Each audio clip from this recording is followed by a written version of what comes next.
સુરત ખાતે આપ અને મનોજ સરોઠિયા, યોગેશ જાદવાણી અને ચિત્રેશ અનાજવાલા યોજી પ્રેસ કોન્ફરન્સ. ચૂંટણીમાં સાબિત થયું કે આપને ગુજરાતના લોકોએ એક વિકલ્પના રૂપમાં સ્વીકારી છે અને મનોજ સરોઠિયાએ જણાવ્યું કે મોટા પ્રમાણમાં આપના ઉમેદવારોને જીત મળશે. મોટા પ્રમાણમાં આપના ઉમેદવારોએ જીતીને આવશે અને મનોજ સરોઠિયા 2027માં પરિવર્તનની આશા આવતીકાલે જીવંત થશે. મનોજ સરોઠિયા આપ ચૂંટણીમાં લડતી દેખાય અને કોંગ્રેસે હથિયારો મૂક્યા. મનોજ સરોઠિયાએ ઘણી જગ્યાએ બોગસ મતો નાખવાની કોશિશ કરવામાં આવી. મનોજ સરોઠિયા ચૂંટણી લગભગ ભાજપ વિરુદ્ધ નહીં પરંતુ પોલીસ તંત્ર, સરકારી તંત્ર, ગુંડાઓ, બુટલેગરો સહિતના તત્વો વિરુદ્ધની ચૂંટણી હતી. મનોજ સરોઠિયાએ આપની પ્રતિષ્ઠિત ખરડાય એવા તમામ પ્રયત્નો ભાજપે કર્યા. મનોજ સરોઠિયાએ કોંગ્રેસ જીતવા માટે તાકાત લગાવવાની જગ્યાએ ભાજપને મદદ થાય એ રીતે ચૂંટણી લડી અને મનોજ સરોઠિયા આપ નેતા સાગરભાઈ બારી વર્ષો સુધી ભાજપ સામે લડ્યા. હવે સામાજિક સ્તરે પોતાનું યોગદાન આપશે, મનોજ સરોઠિયાએ જણાવ્યું હતું. સમાચાર માધ્યમના સાથીઓનું હાર્દિક સ્વાગત કરું છું. સ્થાનિક સ્વરાજની ચૂંટણીમાં ગઈકાલે મતદાન પૂર્ણ થયું.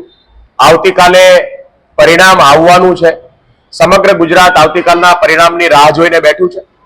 આ પહેલા ગુજરાતની અંદર એક બહુ મોટી વાત અને મોટી ઘટના ઓલરેડી ઘટી ચૂકી છે.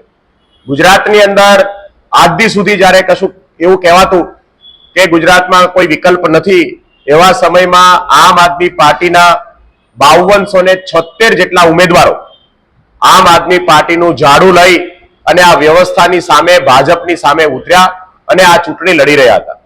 ગુજરાતના ઇતિહાસમાં કોઈ ત્રીજી પાર્ટીએ પહેલી વખત આટલા મોટા પ્રમાણમાં ઉમેદવારો ઉતારી અને કોઈ સ્થાનિક સ્વરાજની ચૂંટણી લડતી હોય તો એ પહેલી પાર્ટી આમ આદમી પાર્ટી છે.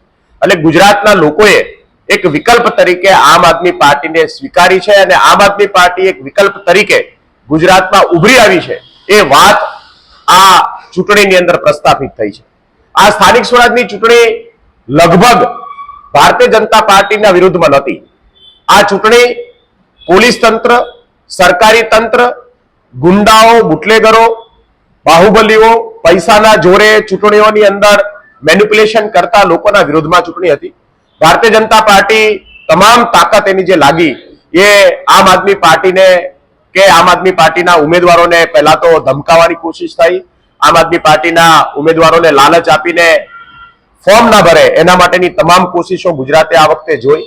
જ્યારે ફોર્મ ભરાયા ત્યાર પછી પણ પાર્ટીના ઉમેદવારોને ફોર્મ પાછા ખેંચાવાની અનેક લાલચો આપી. એમ છતાંય અમને ગર્વ છે કે 5200 થી વધારે ઉમેદવારોએ આમ આદમી પાર્ટીના આ જે લડાઈ છે એ લડાઈની અંદર એ સહયોગી બન્યા છે. એ લડાઈ એમણે લડી છે.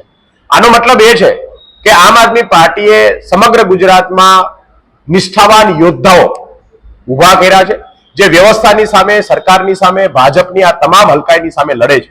આ બહુ મોટી ઘટના ગુજરાત માટે અને આપણા સૌના માટે બહુ ગર્વની વાત છે કે Gujarat. Bureau report, Janadesh news.